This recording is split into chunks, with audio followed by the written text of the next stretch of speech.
Poncho Negro.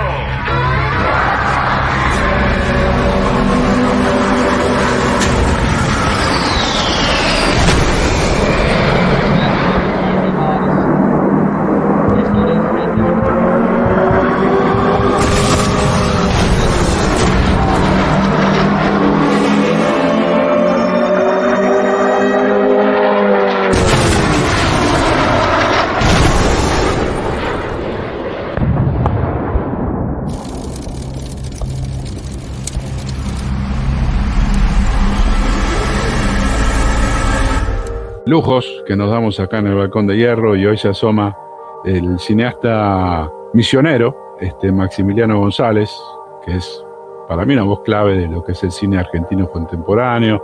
Es director, guionista, se formó en Rosario y en la ENERC, la Escuela de Cine Argentino por excelencia, donde también es docente. Ha desarrollado siempre una carrera ligada a la memoria histórica, con mucho contenido social. Ahí tiene una trilogía que fue uno de sus primeros trabajos, una trilogía que se llama La Soledad, La Guayaba y Lejos de Pekín. Hace un par de años se estrenó un documental sobre la vida, las acciones de Víctor Heredia, que se llama Quiero Volverme Tiempo. Hace unos meses nomás estuve ahí en el Gomón viendo el documental sobre el accionar del Plan Cóndor en la Argentina, que se llama El Cóndor y la Niebla, que es extraordinario y es una investigación a partir del hallazgo de los archivos del terror allá en Paraguay, ¿no? Y en todo el recorrido del trabajo como guionista y director, 71 años se cumplen justo hoy de lo que fue el atentado terrorista probablemente más grande que sufrió la República Argentina, que fue el bombardeo a la Plaza de Mayo, donde se fue el bautismo de fuego de la aviación aeronaval argentina, matando a compatriotas, ¿no?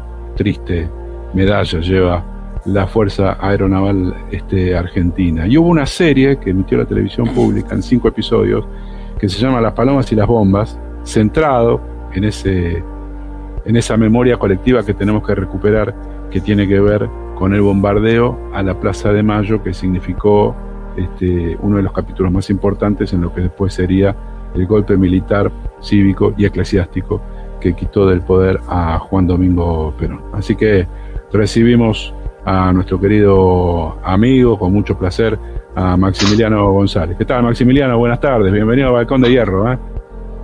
¿Cómo estás, Chelo? Buenas tardes, Ramiro. Gracias por la comunicación. No, es un placer tenerte aquí con nosotros, Maxi. Bueno, y automáticamente la semana pasada, cuando uno empezaba a ver que se venía esta semana, que es muy importante, esta fecha queda también simbólicamente impregnada en el recuerdo de nuestra querida Tati Almeida, ¿no? Que también hay algo simbólico ahí en la cercanía de las fechas, pero lo que fue ese bombardeo hace 71 años, en el cual vos hiciste el duro y la ardua tarea de compaginar en 5 capítulos para sembrar esa semilla, para darle manija a esa memoria histórica que ese golpe del 55 intentó cancelar, y todos los gobiernos neoliberales intentaron seguir cancelando, ¿no? Sí, es tal cual lo decís. Es importante mencionar el contexto de ese proyecto. El proyecto es un guión que a mí me llega escrito por Jorge Cosia, ¿no? Jorge Cosia había escrito un libro maravilloso, histórico sobre el bombardeo, se llama justamente El Bombardeo, y sobre ese libro él hizo una adaptación para la serie, que eran estos guiones de estos 5 capítulos. Como yo había hecho un par de años antes otra serie que llamó Mis Noches Sin Ti, que hablaba también, ¿no?, del primer gobierno de Perón, el voto femenino, la inmigración desde Paraguay. A él le había gustado bastante ese proyecto, y como él había escrito el guión, pero obviamente por la cercanía, porque había estado en el Ministerio de Cultura y por todo lo que eso significaba, él no quería ser parte del proyecto, ¿no? Entonces así me llega a mí la posibilidad de dirigir Las Palomas y las Bombas, ¿no? Entonces siempre es importante esto porque, bueno, Jorge fue el gestor y el escritor de los guiones, por más que después trabajamos juntos y algunas cosas hemos modificado, pero es Jorge fundamental en el proyecto en sí de la serie que se hizo en ese momento. Como dijiste, son los 5 capítulos, Y entrando ya un poco en la parte, me parece, más sustanciosa de esto, es tal cual lo dijiste, debe ser probablemente uno de los hechos más trágicos de nuestra historia, pero seguramente uno de los más invisibilizados, ¿no? Porque, Claro. y una de las cosas que me llamó mucho la atención justamente cuando me propusieron el proyecto, y bueno, yo empecé a acercarme un poco a ver de qué pensaba la gente, qué sabía, e incluso en el círculo más cercano, ¿viste? Familiares, amigos, estudiantes, cada vez que le preguntaba qué sabían del bombardeo, la respuesta era prácticamente nada, ¿no? Algunos sabía alguna cosa, decía, bueno, sí, bombardearon la plaza y murieron muchos, otro decía, sí, querían matar a Perón, pero había como una línea nada más de conocimiento sobre lo que fue el bombardeo y por supuesto no había ninguna reflexión sobre el porqué o todo lo que desencadenó, ¿no? Así que obviamente esta invisibilización tiene su porqué a lo largo de toda la historia, ¿no? ¿Quién de nosotros incluso en la escuela estudió sobre el bombardeo? Y hasta los propios lenguajes artísticos tienen muy pocas manifestaciones sobre el bombardeo, ¿no? Estaba el cuadro famoso de Santoro, bueno, Leonardo Fabio por supuesto lo había tocado en Sinfonía Un Sentimiento, hasta ese momento creo que había un documental, por lo menos en todo lo que yo llegué en ese momento, viste, a acceder y a tomar como material de trabajo, eh, y no mucho más, no mucho más. Estaba el capítulo 1 está basado en un cuento de Piglia que se llama Desagravio, un cuento muy breve, muy, muy hermoso, pero incluso desde los lenguajes artísticos era un tema bastante poco abordado, ¿no? Eso es lo que me llamó la atención, recuerdo en el momento donde me puse a trabajar en la dirección de la serie. Maxi, ahí me quedo con esa idea que es muy fuerte de la invisibilización de lo que pasó con los bombardeos a Plaza de Mayo, porque muchas veces se escucha en la discusión, en la opinión pública, en la política, hay una grieta, hay peleas, se le asigna a veces la responsabilidad al peronismo, al kirchnerismo, y en esa discusión no aparece que hubo un bombardeo de Fuerzas Armadas sobre población civil del mismo país, que no sé si hay antecedentes históricos en otros lugares del mundo que la misma Fuerza Aérea bombardee a su población. Así que bueno, por un lado felicitarte y por otro lado con respecto a lo que decías que no hay tampoco tanto material documental, histórico, quizás haya ahí una asignatura pendiente de historiadores, documentalistas, de seguir retomando este tema. Sí, dos cosas de lo que decís. El primero, no hay antecedentes, porque muchas veces se vincula, viste, el bombardeo con Guernica, ¿no? Es como la referencia directa, es el Guernica argentino. Pero no son comparables, más allá del hecho en sí, ¿no? Del bombardeo y de la muerte a civiles. Porque acá eran las fuerzas argentinas bombardeando argentinos. En el caso de Guernica no era así. Entonces no hay ninguna fuerza, ningún evento histórico comparable al bombardeo de Plaza de Mayo. Eran en los nazis durante la Guerra Civil Española. Exacto. Entonces el bombardeo así fue sangriento, todo lo que sabemos del Guernica, pero no es comparable porque la particularidad de este bombardeo de la Plaza de Mayo es que son las fuerzas armadas de tu país bombardeando a tu propio pueblo. O sea que de eso no hay ningún antecedente. Y a mí siempre me gustó pensar, sumando esto segundo que decís, el bombardeo, porque a ver, está la lectura clásica que siempre se hizo, ¿no? Querían matar a Perón o querían derrocar a Perón, ¿no? Es como la lectura más lineal y más clásica del bombardeo. A ver, si lo hubieran derrocado ese día y lo hubieran matado, hubieran estado contentos igual. Pero para mí no era el objetivo y trato de pensar un objetivo que era un poco más amplio y un poco más profundo en esto. Yo siempre pensé, a veces a modo de provocación también, de que en realidad el bombardeo a la Plaza de Mayo el 16 de junio del 55 es una respuesta a la Plaza de Mayo del 17 de octubre, ¿no? De cierta manera, con un salto temporal, ese bombardeo lo que intenta es vengar a todo ese pueblo que llenó la plaza pidiendo por su líder, a todo ese pueblo que irrumpió por primera vez en la historia argentina, visibilizándose y visibilizando sus derechos, sus problemas y sus vidas, a todo ese pueblo que metió las patas en la fuente y que modificó para siempre la historia política argentina. Entonces, de cierta manera, el bombardeo de la plaza yo siempre lo tomé como eso, ¿no? Como la venganza a ese 17 de octubre. Como de cierta manera decir, mira, esa vez se nos escaparon, pero acá los que mandamos somos nosotros, esa plaza nos pertenece a nosotros, el centro de la ciudad nos pertenece a nosotros, el poder, las decisiones, la riqueza, todo nos pertenece a nosotros. Por algún motivo, ese 17 de octubre no pudimos bombardearlos, justamente porque no lo esperaban. Pero me gusta pensar, y creo que no es descabellada la idea del bombardeo a la plaza como en realidad una respuesta al 17 de octubre.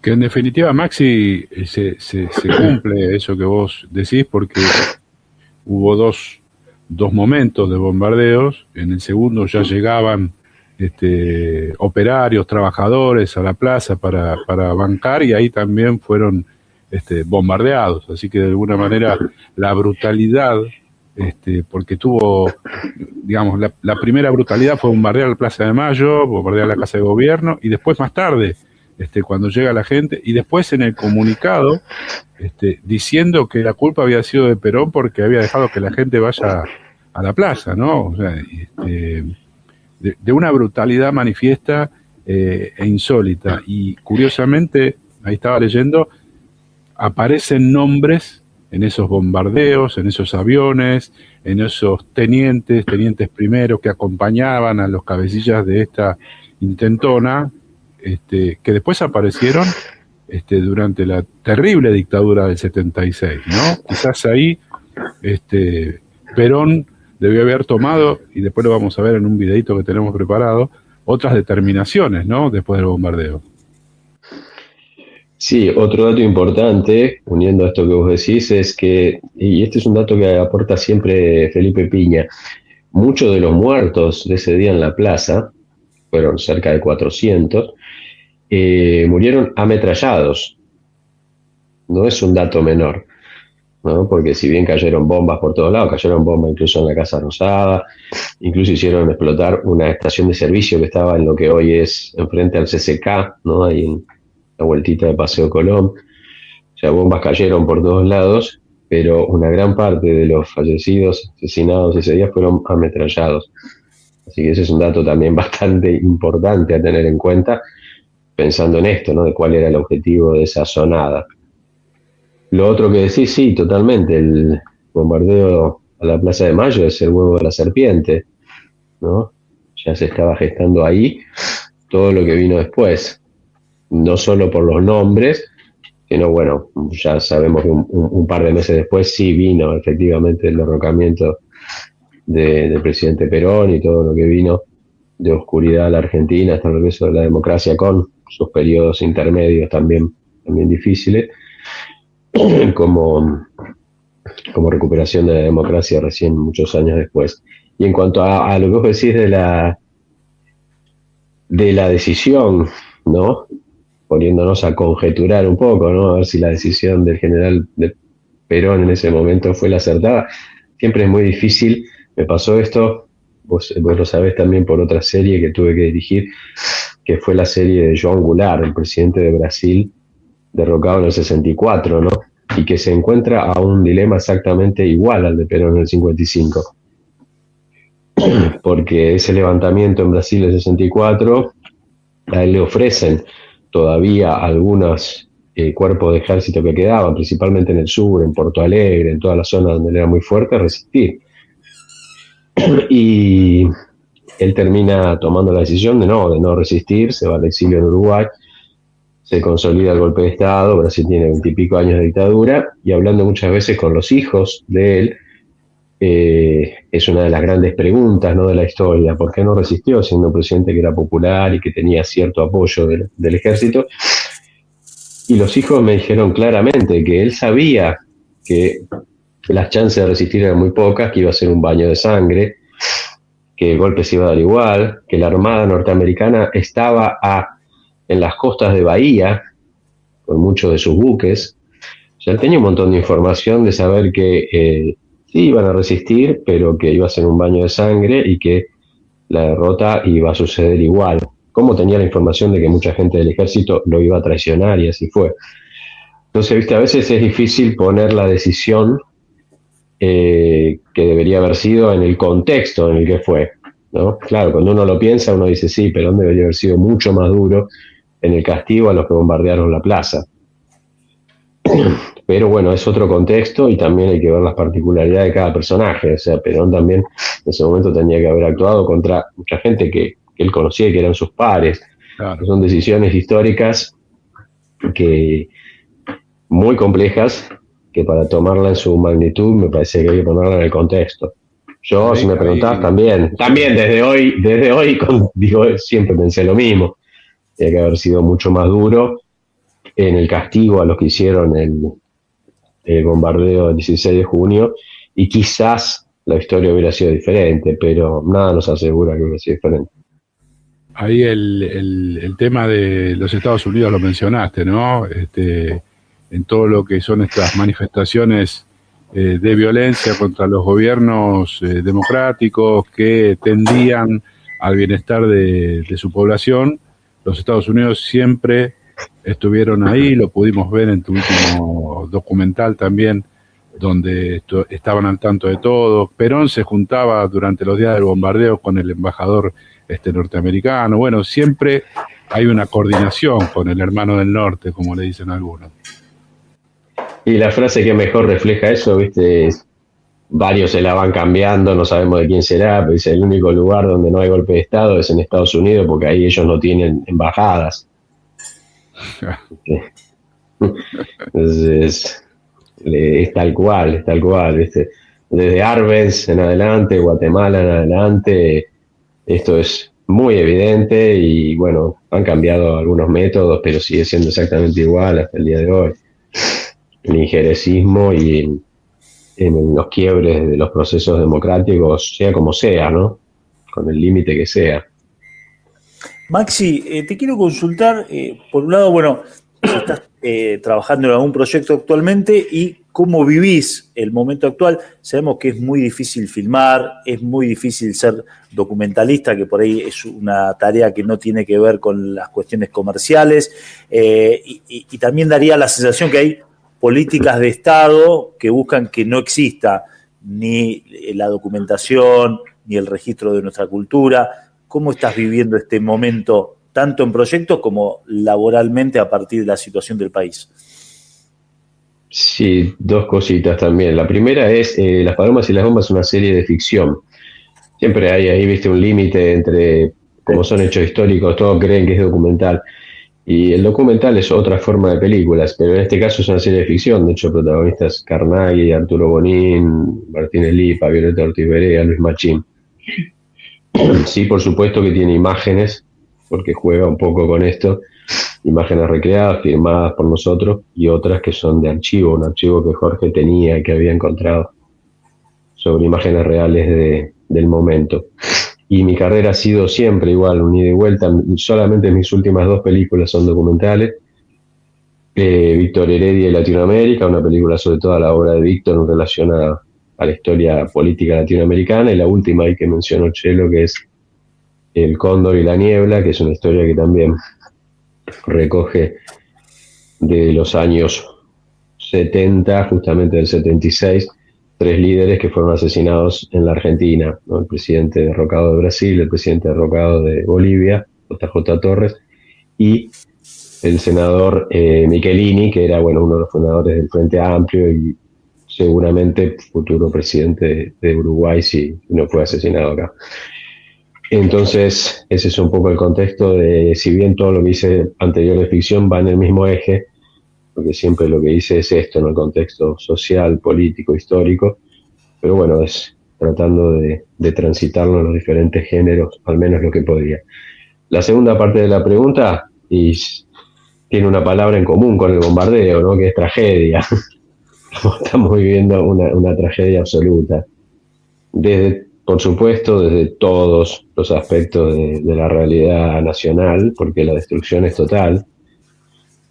¿no? Cada uno puede estar hablando desde su sector y con honestidad intelectual solo va a contar tragedias y va a contar destrucción y va a contar deterioro y va a contar este tipo de cosas porque es lo que está sucediendo totalmente. Y el cine tiene la particularidad, la cultura en general, ¿no? La cultura como esto, como suma de lenguajes, de ser siempre uno de los primeros atacados y muy fuertemente. Entre otras cosas por esto, ¿no? Porque son capaces de visibilizar historias que al mismo tiempo conmueven, que al mismo tiempo llegan al espectador, que hacen pensar, que generan sentido crítico, ¿no? Entonces es como un manual de estos gobiernos neoliberales que lo primero que hacen es atacar la cultura. Y el cine en particular, en este caso. Yo creo que el presidente tuvo algún trauma dentro de todo lo que parece haber tenido con el cine. Porque la destrucción es total, y hay que poner también en contexto esto para la gente que por ahí no tiene por qué saber, ¿no? Cómo se financia el cine, si esto o el otro. Primero que el cine es una actividad que genera una movilidad de recursos muy grande, porque el cine no es un director y un actor. Cada vez que termina una película, cualquiera ve esos 3, 4, 5, 6 minutos de nombres que pasan en el rodante final. Bueno, eso es toda gente que de manera directa o indirecta trabajó en la película. Porque una película necesita escenario, necesita actor, necesita extra, necesita vestuario, necesita maquillaje, necesita comida, necesita camiones, necesita movilidad, necesita taxi, necesita alquilar equipos, alquilar locaciones. O sea, el cine es de una manera muy transversal el movimiento económico que genera, ¿no? Para tocarlo del nada más que del punto de vista que a ellos les importa, ¿no? El económico, el del Excel y el que en qué se pone el dinero. Sin hablar de la otra parte, ¿no? Que ellos no tienen ninguna idea porque nunca les ha tocado la belleza, ¿no? Pero lo que significa la cultura, lo que significa en construcción de identidad, de pueblo, de nuestras historias, de nuestros héroes, de nuestros barrios, de todo lo que significa, ¿no? La construcción de una identidad a través del cine. Entonces la destrucción es muy grande, muy grande. Mirá, hay datos, justo me junté esta semana con unos amigos, que dentro del SICA, que es el Sindicato de la Industria Cinematográfica, sindicato fundado por Evita, los números que manejan es de 75 a 80% de la gente sin laburo. Tremendo. O sea, muchísimos cambiando de rubro, otros tratando de defenderse, ¿viste? Yendo a filmar a Uruguay o lo que puedan, porque el material humano, como en tantas otras áreas, argentino es brillante. Entonces el equipo técnico de técnicos argentinos es brillante. Entonces el que puede, bueno, se está defendiendo en eso, pero en cuanto a producción nacional es una tragedia absoluta. Mucho se habla, cuando se habla de este tema, dice, no, bueno, pero ahora no hacen cine, pero están las plataformas. A mí me suena chicana eso. ¿Se puede desarrollar un poco esa chicana o es así? No tiene nada, no. A ver, en cuanto a números, no tiene, no se puede equiparar. Primero porque tampoco se están haciendo ya tantas series.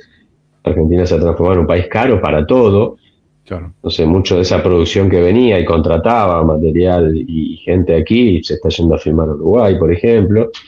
Otra que tampoco las series están todo el tiempo produciendo, porque también tienen ya su material y otra cosa. O sea que no alcanza un par de series para nada más que en cuanto hablando a fuerza laboral, recuperar todo lo que se está haciendo, lo que no se está haciendo en películas. O sea, eso por un lado.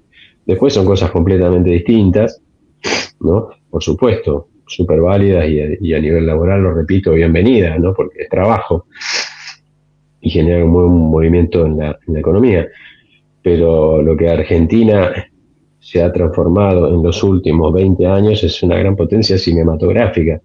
El cine argentino es respetado en todo el mundo, es querido en todo el mundo.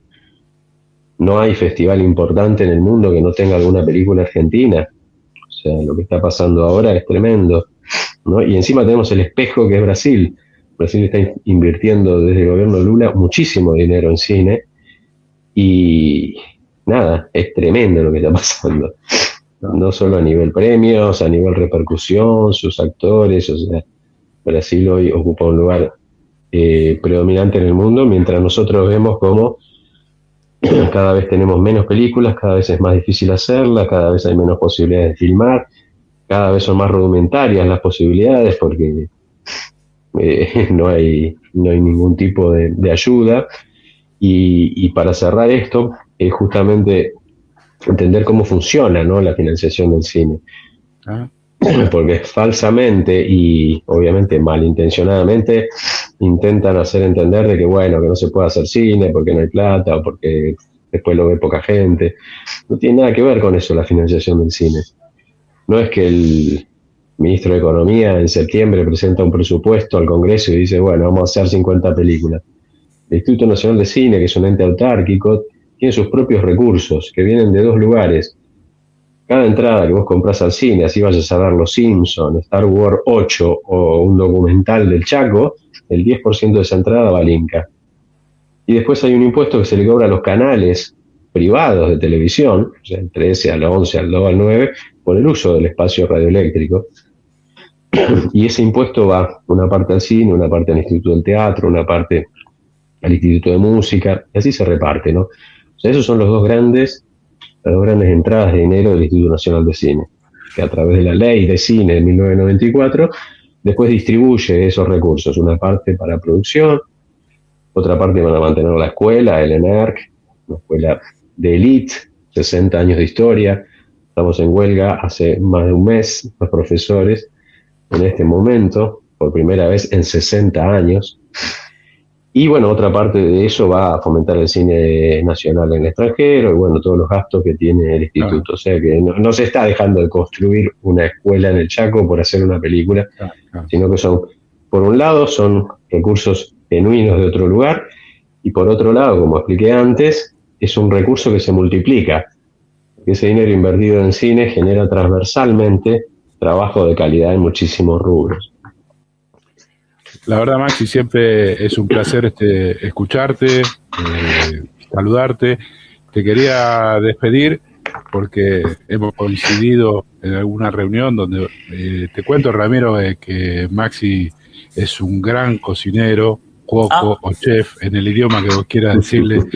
Hace unos platos, pero para cantidad de personas, no es que te hace dos milanesitas, ¿viste? El tipo, si hay 25, se la banca, no tiene problema, cocina para 25 y no es que hace asado, que hace cosas un poco más sofisticadas, si querés, ¿viste? Bueno. Así que hemos coincidido en alguna de estas reuniones en la casa de nuestro querido amigo Pablito Basel, a quien le mandamos un saludo grande, y donde estaba nuestra querida Tati Almeida. Te quería pedir también algunas palabras desde tu visión también de lo que fue y lo que es nuestra querida Tati, ¿no?